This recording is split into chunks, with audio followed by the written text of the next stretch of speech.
Hello students, welcome in chemistry class. आज इस class में हम डिस्कस करेंगे इलेक्ट्रॉन गेन एंथैल्पी और electron affinity. Electron gain enthalpy एक इम्पॉर्टेंट पीरियोडिक प्रॉपर्टी है।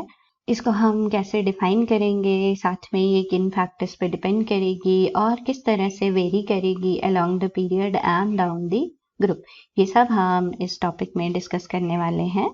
तो शुरू करते हैं। सबसे पहले बच्चों, इलेक्ट्रॉन गेन एंथैल्पी, जैसा कि नाम ही इंडिकेट कर रहा है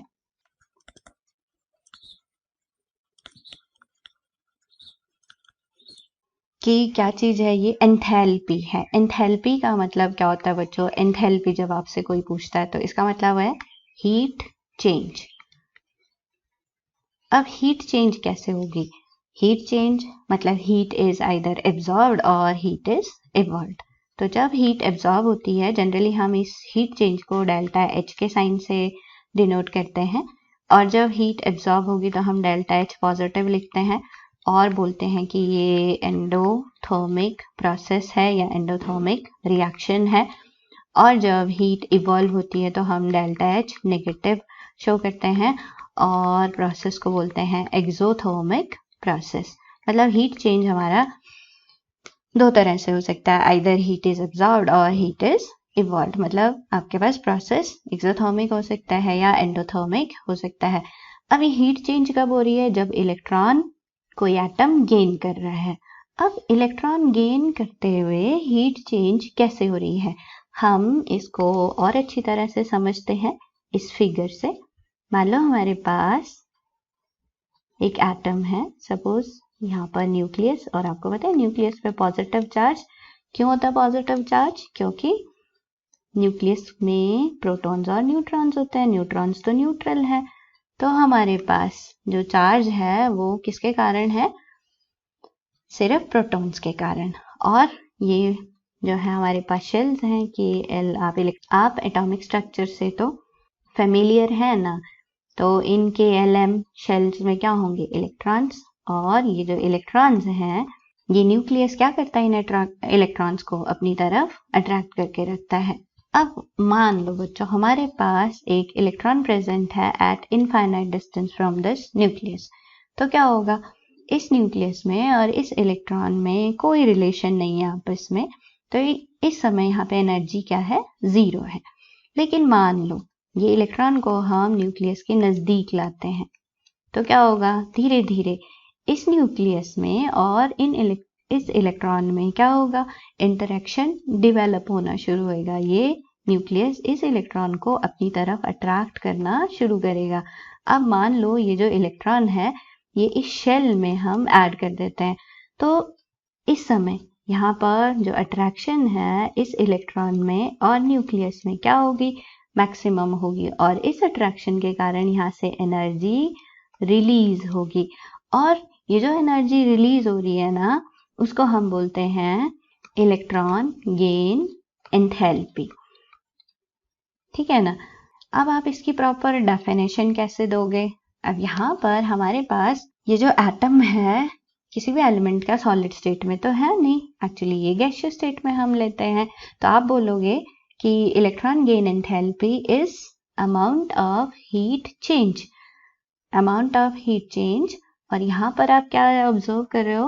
amount of energy release when electron is added to isolated gaseous atom to form a negatively charged ion. कैसे आप इसको इंडिकेट कर सकते हो? मान लो मेरे पास ए एलिमेंट का एक एटम है गैसियस स्टेट में, और हम इसमें इलेक्ट्रॉन ऐड कर रहे हैं, तो क्या होगा? इलेक्ट्रॉन ऐड करके ये नेगेटिवली चार्ज स्पीशीज बना लेगा, एनायन बना लेगा, और प्लस यहाँ से एनर्जी क्या होगी? रिलीज होगी। तो इस एनर्जी को हम बोलते हैं इलेक्ट्रॉन गेन एंथैल्पी। तो आपको डेफिनेशन क्लियर है ना बच्चों? इलेक्ट्रॉन गेन एंथैल्पी क्या होती है और किस तरह से ये जो है एनर्जी चेंज कैसे आया, एनर्जी रिलीज्ड कैसे आई। अब यहाँ पर ये जो एनर्जी की फॉर्म है इलेक्ट्रॉन गेन एंथैल्पी, साथ में हम इसको, जैसे कि मैंने ऊपर बताया था, हम इसको और क्या बोलते हैं? Electron affinity. Electron gain enthalpy को हम और क्या बोल रहे हैं? Electron affinity, electron affinity EA से डिनोट कर रहे हैं। अब एक्चुअली बच्चों इलेक्ट्रॉन एफिनिटी जो टर्म है that is measured eight, electron affinity को मेजर करते हैं एट एब्सोल्यूट 0, और साथ में इलेक्ट्रॉन एफिनिटी हम पॉजिटिव बोलते हैं when heat is evolved,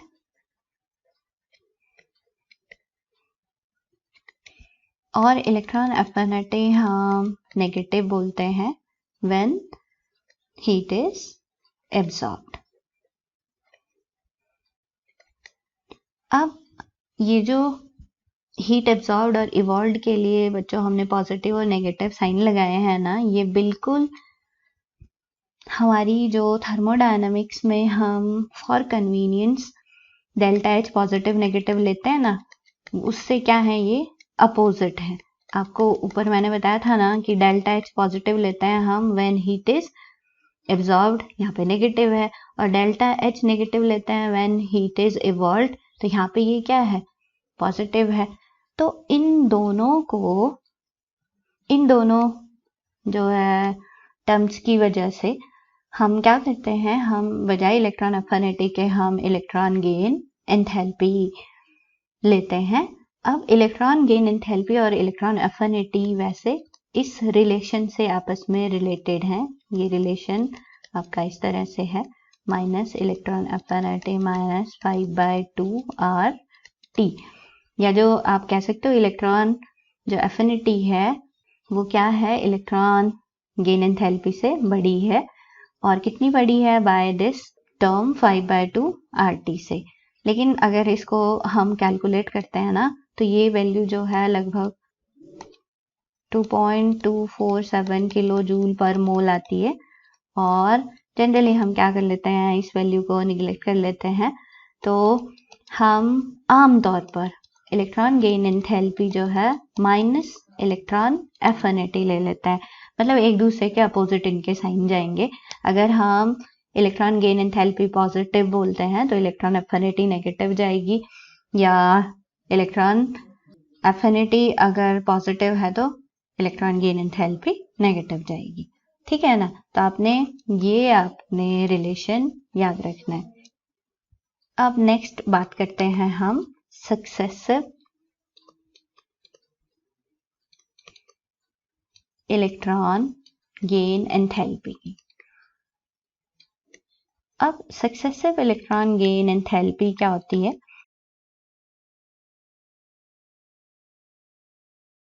successive electron gain enthalpy है कि एक के बाद एक इलेक्ट्रॉन अगर हम डालते हैं तो हीट चेंज क्या होगा।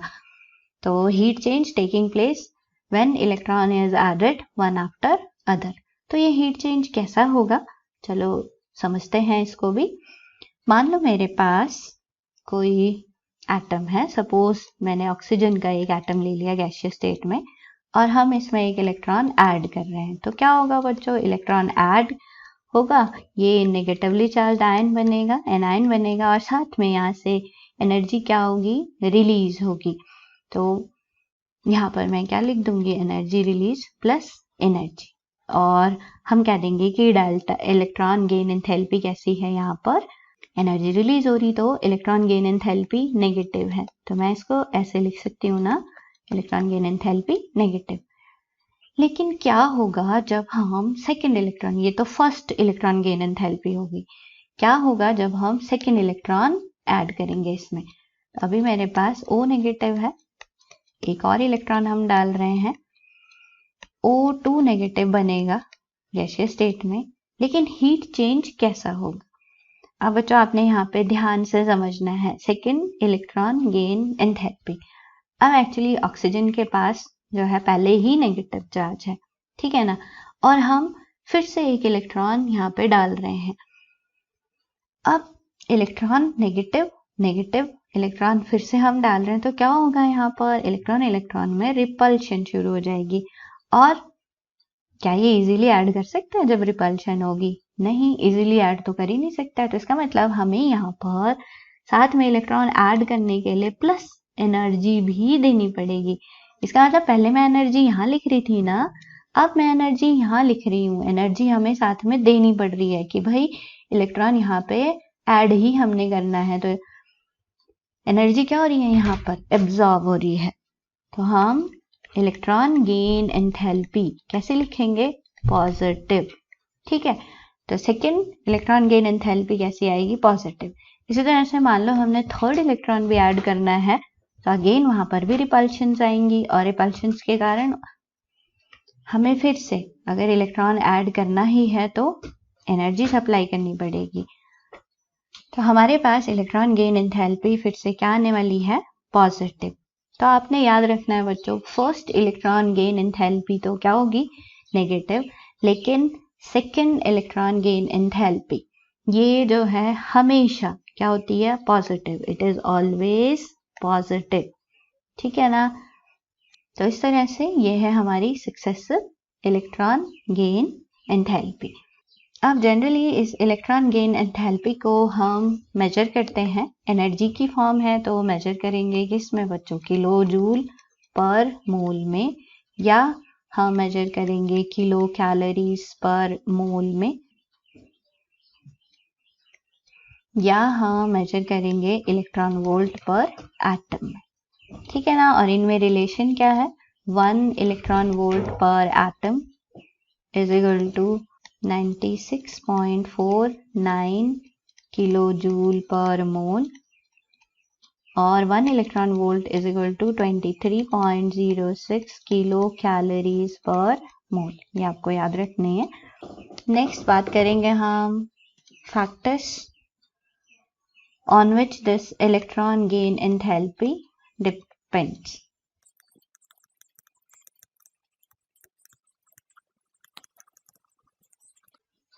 तो कौन कौन से फैक्टर्स होंगे जिन पर इलेक्ट्रॉन गेन एंथैल्पी डिपेंड करती है, तो सबसे पहले हम लेंगे बच्चों एटॉमिक साइज। एटॉमिक साइज पर किस तरह से इलेक्ट्रॉन गेन एंथैल्पी डिपेंड करेगी। एटॉमिक साइज पर इलेक्ट्रॉन गेन एंथैल्पी किस तरह से डिपेंड करेगी, आप इसको इस फिगर से समझ सकते हैं। मान लो मेरे पास एक एटम है जिसका साइज छोटा है, और सपोज दूसरा एटम है जिसका साइज क्या है, बड़ा है।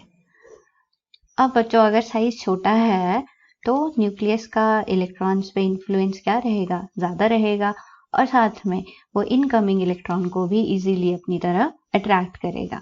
ठीक है ना। जबकि जब साइज बड़ा है तो इस न्यूक्लियस के अपने ही इलेक्ट्रॉन कंट्रोल में नहीं होते, तो ये जो इनकमिंग इलेक्ट्रॉन है उनको अपनी तरफ अट्रैक्ट इजीली नहीं करेगा। तो हम क्या कह सकते हैं कि अगर एटॉमिक साइज छोटा है तो इलेक्ट्रॉन गेन एंथैल्पी ज्यादा होगी, और अगर साइज बड़ा है तो इलेक्ट्रॉन गेन एंथैल्पी कम होगी। तो आप कह सकते हो कि electron gain enthalpy is inversely proportional to atomic size. Size छोटा है तो इलेक्ट्रॉन गेन एंथैल्पी ज्यादा होगी, और अगर साइज बड़ा है तो इलेक्ट्रॉन गेन एंथैल्पी कम होगी। दूसरा बात करते हैं हम न्यूक्लियर चार्ज की। न्यूक्लियर चार्ज पर किस तरह से इलेक्ट्रॉन गेन एंथैल्पी डिपेंड करेगी। तो आपने न्यूक्लियर चार्ज अगर ज्यादा होगा तो वो ज्यादा फोर्स से अपने तरफ इलेक्ट्रॉन्स को खींचेगा, है ना। और अगर न्यूक्लियर चार्ज कम होगा तो अट्रैक्शन भी इलेक्ट्रॉन्स के लिए क्या होगी, कम होगी। तो हम सिंपल कह सकते हैं ना बच्चों कि इलेक्ट्रॉन गेन एंथैल्पी जो है that is directly proportional to nuclear charge. Nuclear charge ज्यादा होगा तो इलेक्ट्रॉन गेन एंथैल्पी ज्यादा होगी, और अगर कम होगा तो इलेक्ट्रॉन गेन एंथैल्पी भी कम होगी। नेक्स्ट लेंगे हम इलेक्ट्रॉनिक कॉन्फ़िगरेशन। इंपॉर्टेंट है, बड़े ध्यान से आपने समझना है। इलेक्ट्रॉनिक कॉन्फ़िगरेशन किस तरह से इलेक्ट्रॉनिक कॉन्फ़िगरेशन पर ये जो है इलेक्ट्रॉन गेन एंथैल्पी डिपेंड करती है। आपको बहुत सारे क्वेश्चंस ऐसे भी पूछे जाते हैं जिनका आंसर हम इलेक्ट्रॉनिक कॉन्फ़िगरेशन से डायरेक्ट दे सकते हैं। तो कैसे electron gain enthalpy electronic configuration पे डिपेंड करती है। अब बच्चों हमने पढ़ा है कि जो हाफ फिल्ड और फुल फिल्ड कॉन्फ़िगरेशन होते हैं वो क्या होते हैं, वो एक्स्ट्रा स्टेबल होते हैं। अब अगर वो एक्स्ट्रा स्टेबल हैं तो इसका मतलब क्या हो, हुआ कि उनको इलेक्ट्रॉन्स की कोई ज़रूरत नहीं है, ठीक है ना। अब अगर हमने वहाँ पर इलेक्ट्रॉन ऐड करने भी हैं तो हमें साथ में बाहर से क्या करना पड़ेगा, एनर्जी सप्लाई करनी पड़ेगी। तो हम कह सकते हैं कि हाफ फिल्ड और फुल फिल्ड कॉन्फ़िगरेशंस है ना, जो उनकी इलेक्ट्रॉन एफिनिटी क्या होती है, 0 होती है या मिनिमम होती है, या इलेक्ट्रॉन गेन एंथैल्पी उनकी कैसी होगी, पॉजिटिव होगी।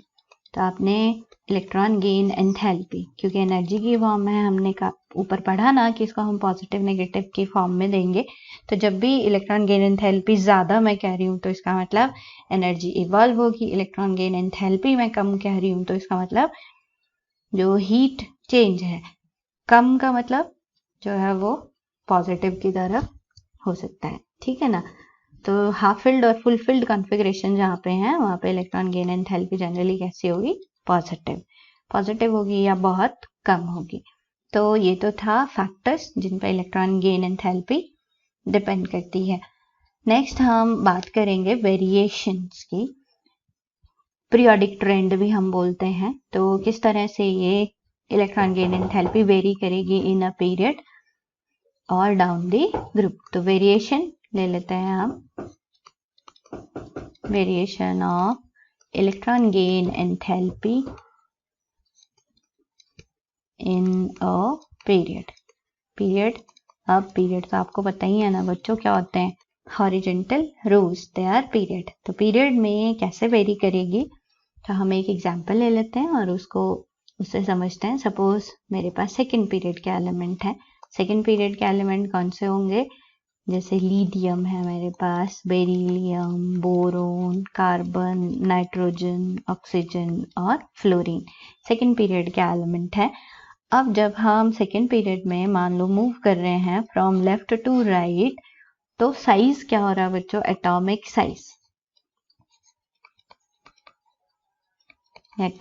साइज जो है वो डिक्रीज हो रहा है, ठीक है। और साथ में न्यूक्लियर चार्ज क्या होता है, इंक्रीज होता है।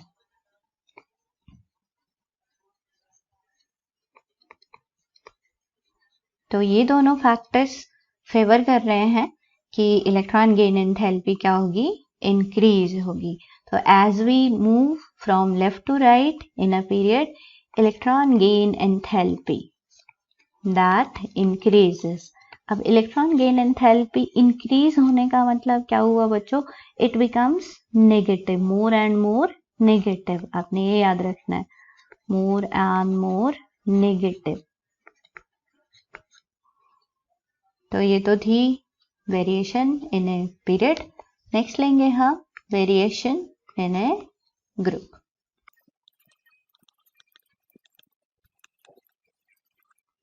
ग्रुप में किस तरह से ये वेरी करेगी। ग्रुप्स क्या है हमारे पास, वर्टिकल कॉलम्स। और जब हम ग्रुप में मूव करेंगे तो एटॉमिक साइज क्या होगा बच्चों, down the group atomic size increase होता है।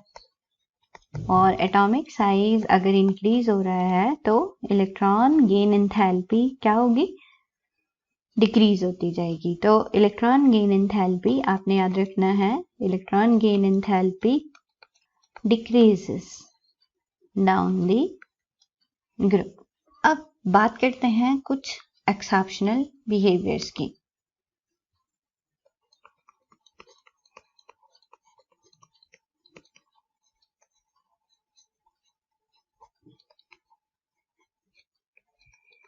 अब एक्सेप्शनल बिहेवियर कौन से आएंगे बच्चों, अभी हमने जो है बात करी कि जब हम पीरियड में मूव करते हैं तो क्या होता है, electron gain enthalpy becomes more and more negative, मतलब इलेक्ट्रॉन गेन एंथैल्पी इंक्रीज होती जाती है। इसका मतलब क्या होना चाहिए, मान लो मैं सेकेंड पीरियड एलिमेंट्स की ही बात कर रही हूँ, तो लिथियम जो है उसकी इलेक्ट्रॉन गेन एंथैल्पी सबसे कम, और फिर बेरिलियम, फिर boron, then carbon, then nitrogen, oxygen और फ्लोरीन। मतलब यहाँ पर इस तरह से मेरे पास ये ट्रेंड आना चाहिए, लेकिन ये ट्रेंड सही नहीं है। यहाँ पर क्या आता है बच्चों, ये ट्रेंड रेगुलर नहीं है। मैं कहूँगी लिथियम की जो इलेक्ट्रॉन गेन एंथैल्पी है that is more than beryllium. Beryllium की कम होती है बोरोन से, बोरोन की कम होगी कार्बन से, but carbon has more electron gain enthalpy than nitrogen, has less than oxygen, has less than fluorine। तो अब ऐसा क्यों हुआ? अब बच्चों अगर आप कॉन्फ़िगरेशन देखें ना, तो लिथियम का कॉन्फ़िगरेशन हमारे पास आ जाता है 1s2 2s1।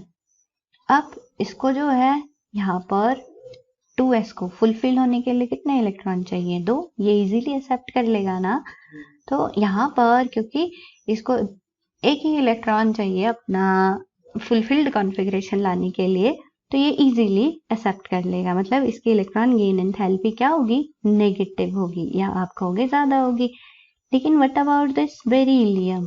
बेरिलियम का कॉन्फ़िगरेशन 1s2 2s2। आप देख रहे हो यहाँ पर fulfilled configuration, no affinity for oxygen, no affinity for electron. तो इलेक्ट्रॉन के लिए जब एफिनिटी नहीं है, अट्रैक्शन ही नहीं है, तो इलेक्ट्रॉन गेन एंथैल्पी क्या आ जाती है? यहाँ पे इलेक्ट्रॉन गेन एंथैल्पी आ जाती है पॉजिटिव। मान लो हमें इलेक्ट्रॉन देना ही है, तो हमें साथ में एनर्जी भी देनी पड़ेगी। अब साथ में यहाँ पे और ट्रेंड आप नाइट्रोजन में ऑब्जर्व कर रहे हो डिफरेंट। नाइट्रोजन में क्या होता है कॉन्फ़िगरेशन? अगर आप देखें 1s2 2s2 2p3। कैसा कॉन्फ़िगरेशन है बच्चों? Half filled. Half filled configuration again extra stable. Extra stable है तो यहाँ पर भी अगर हमें एनर्जी देनी है, तो इलेक्ट्रॉन ऐड करना है, तो क्या करना पड़ेगा? एनर्जी बाहर से देनी पड़ेगी। मतलब इलेक्ट्रॉन गेन एंथैल्पी यहाँ पे क्या आ जाएगी? पॉजिटिव। ठीक है ना? तो इस तरह से आप इन जो है ट्रेंड को एक्सप्लेन कर सकते हो। आपने एक और चीज याद रखनी है कि पीरियोडिक टेबल में जो एल्केलाइन अर्थ मेटल्स होते हैं, एल्केलाइन अर्थ मेटल्स और साथ में नोबल गैसेस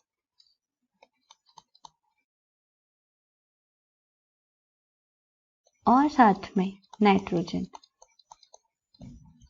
इन 3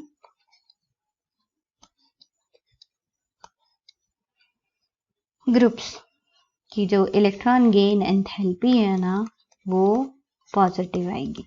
ये आपने याद रखना है। अब कई बार आपसे क्वेश्चन पूछा जाता है कि जो इलेक्ट्रॉन गेन एंथैल्पी है वो हमारे पास, मान लो बच्चों हम ले लेते हैं ग्रुप 17। अब ग्रुप 17 में कौन आते हैं? हैलोजेंस। हैलोजेंस कौन से है मेरे पास? हैलोजेंस हैं फ्लोरीन, क्लोरीन, ब्रोमीन, आयोडीन और एस्टेटीन। अब अगर आप इनका जनरल कॉन्फ़िगरेशन देखें तो ये आएगा NS2NP5। ठीक है ना? N2 to 7 वेरी करेगा। अब इनको अपना नियरेस्ट नोबल गैस कॉन्फ़िगरेशन लाने के लिए क्या चाहिए? सिर्फ एक इलेक्ट्रॉन चाहिए। तो इसलिए जहां कहीं एक इलेक्ट्रॉन प्रेजेंट होगा ना, ये इजीली उस इलेक्ट्रॉन को क्या कर लेंगे? एक्सेप्ट कर लेंगे।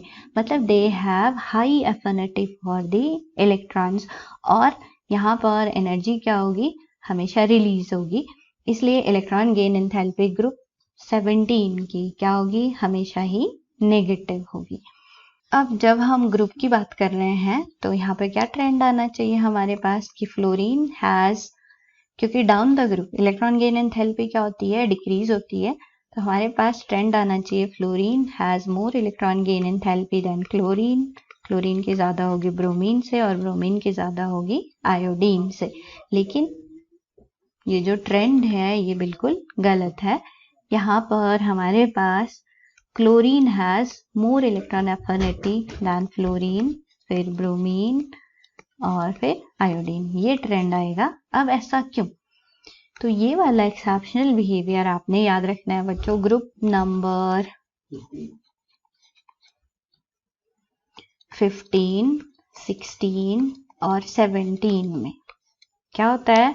जो हमारे पास फर्स्ट मेंबर होता है उसकी इलेक्ट्रॉन गेन एंथैल्पी कम होती है और सेकेंड मेंबर की ज़्यादा होगी। मतलब यहाँ पर ग्रुप 15 में हमारे पास nitrogen has less than phosphorus, oxygen has less than sulphur and fluorine has less than chlorine. तो ऐसा क्यों हुआ? अब एक्चुअली अगर हम बात करें इनके साइज की, तो जो फर्स्ट मेंबर हैं उनके साइज क्या होते हैं? They have got small size, और स्मॉल साइज के कारण there is inter electronic repulsion. ये आपने याद रखना है, inter electronic repulsion. Inter electronic repulsion के कारण इनकमिंग इलेक्ट्रॉन इजीली ऐड नहीं हो पाता, जबकि जो सेकेंड मेंबर है उसका साइज क्या होगा? बड़ा होगा, और वहां पर कोई इंटर इलेक्ट्रॉनिक रिपल्शन नहीं होगी, है ना। साइज बड़ा कैसे? यहाँ पर जो आपके फर्स्ट मेंबर है उनके पास कोई डी ऑर्बिटल नहीं होता, जो सेकंड मेंबर है उनके पास डी ऑर्बिटल आ जाएगा, साइज बढ़ जाएगा। साइज बढ़ने के कारण इंटर इलेक्ट्रॉनिक रिपल्शन वहां पे नहीं होंगी और इसलिए इलेक्ट्रॉन इजीली ऐड हो जाएगा। तो इसलिए इलेक्ट्रॉन अफिनिटी जो है सेकेंड मेंबर की ज्यादा होगी as compare to first member. Energy released second group members की ज्यादा होगी। अब आपने एक और चीज यहाँ पे याद रखनी है। अक्सर बच्चों, मान लो आपको कंपेयर करने को आ जाता है कि जो है compare electron gain enthalpies of these elements. मान लो आपके पास आ गया fluorine, chlorine, oxygen, bromine, sulphur. ठीक है, इस तरह से आ गया आपके पास कि इनको अरेंज करो in order of increasing there electron gain enthalpy. तो आपने यहाँ पर एक और ट्रेंड याद रखना है कि जो ग्रुप 16 है ना, ग्रुप 16 एलिमेंट्स, उनकी इलेक्ट्रॉन गेन एंथैल्पी हमेशा कम होगी देन ग्रुप 17। ये याद रखने वाली बात है 16 की, चाहे वो ऑक्सीजन ही क्यों नहीं है। ग्रुप 16 एलिमेंट्स की इलेक्ट्रॉन गेन एंथैल्पी हमेशा कम होती है ग्रुप 17 के कंपैरिजन में। ठीक है, और तो आप इसको इंक्रीजिंग ऑर्डर में कैसे लिखेंगे? सबसे कम इलेक्ट्रॉन गेन एंथैल्पी यहाँ पर अब देखो ग्रुप 16 मेंबर्स कौन से आ गए हमारे पास? ऑक्सीजन और सल्फर। ठीक है, और ग्रुप 17 आ गए हमारे पास फ्लोरीन, क्लोरीन एंड ब्रोमीन। ये ग्रुप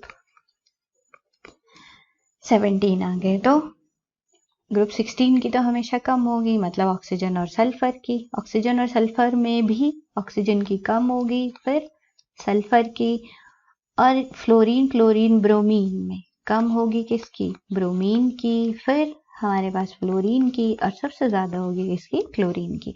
तो this is the increasing order of electron gain enthalpies.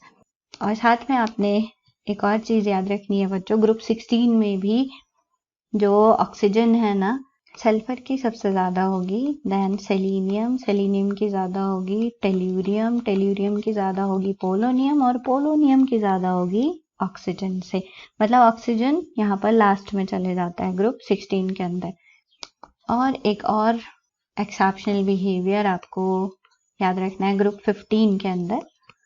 Group 15 में हमारे पास जो नाइट्रोजन है उसकी इलेक्ट्रॉन गेन एंथैल्पी जो है वो तो पॉजिटिव है, मैं आपको बता चुकी हूँ। नाइट्रोजन की इलेक्ट्रॉन गेन एंथैल्पी पॉजिटिव होगी।